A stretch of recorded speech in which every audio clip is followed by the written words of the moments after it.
రాష్ట్రంలో ఆనందం వెల్లివిరుస్తోంది. మరియు కుటుంబ సభ్యులు మరియు సహచరులు శుభాకాంక్షలు తెలిపారు.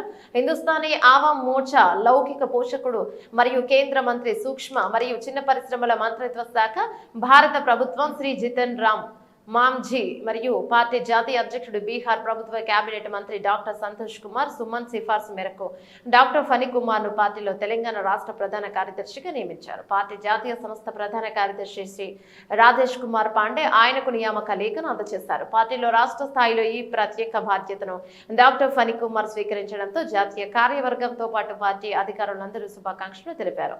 దీంతో పాటు ఫణి కుమార్ పార్టీలో చేరిన తర్వాత ఉత్సాహంతో పాటు పార్టీ అధికారులలో కొత్త ఆశలు ఇప్పుడు పేదల ప్రయోజనాల దృష్ట్యా ఎంఎస్ఎంఈ ద్వారా అభివృద్ధి పనులు మరింత వేగవంతంగా జరుగుతున్నాయి. ఇక ఈ రాష్ట్ర ప్రధాన కార్యదర్శిగా ఫణిని నియమించినందుకు రాష్ట్ర కార్మికులు సంతోషం వ్యక్తం చేశారు మరియు అభినందించారు.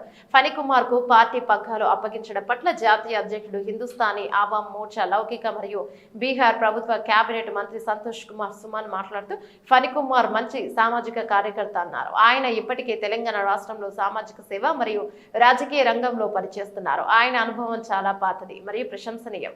ఆయన అతిపెద్ద బలం పోరాడే సామర్థ్యం. డాక్టర్ ఫణి కుమార్ పని శైలితో రాష్ట్రంలో పార్టీకి కొత్త బలం వస్తుంది. ఫణి కుమార్ యొక్క పరిధి అన్ని వర్గాలు మరియు కులాలకు పెరిగింది. అందుకే అన్ని వర్గాల ప్రజలు ఫణి కుమార్ పార్టీలో చేరడం చూస్తూ సంతోషంగా ఉన్నారు. పార్టీ అతనికి ఏ బాధ్యత ఇచ్చినా దానిని నేను పూర్తి కృషితో నిర్వహిస్తానని ఫణి అన్నారు.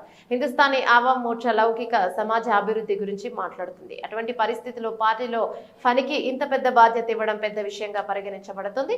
ఈ నియామకంపై సంతోష్, వసంత్ కుమార్, వెంకట్, రాజేష్, లక్ష్మి, చైతన్య, హరిబాబు, కార్తిక్, రాహుల్, వినోద్, కిరణ్, గౌతమ్, రవి, నాగేశ్వర్, బి రవి, సురేష్, రాజేంద్ర, సత్య, సూర్యారాం, కిషోర్, రమేష్, వరుణ్, భాస్కర్, రామ్ కిషోర్, రవికుమార్, విజయ్, జగన్మోహన్, శ్రీకాంత్, ప్రదీప్, కిషోర్, పిహెచ్డి రామకృష్ణ తదితరులు అభినందనలు తెలిపారు.